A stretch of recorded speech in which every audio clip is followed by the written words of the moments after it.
Maswerteng tanghali po mga ka-STL. Narito na pong resulta ng STL Isabela para sa araw na to, first draw. March 16, 2025, araw ng linggo. Naway ang mga natayaan nyo pong mga numero kanina ay manalo nawa ngayong tanghaling ito, 1 PM. Kaya't kunin nyo na po ang inyong mga tickets. Narito na po ang resulta. Ang mga numerong nanalo sa STL Isabela ngayong tanghaling ito, March 16, 2025.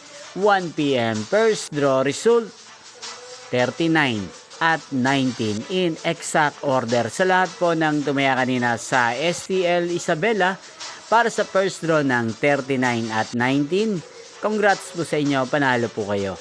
At ngayong tanghaling ito sa STL Isabela, atin pong i-shoutout si Ate Elizabeth ng Isabela. Shoutout po sa inyo, Ate Elizabeth. Sana po ay manalo din ang mga numerong tinatayaan nyo sa STL Isabela. At sana'y nasa mabuti po kayong kalagayan. Hindi pong napanood ang resulta ng STL Isabela. Magkita-kita pong muli tayo mamayang 7 PM. Thank you for watching.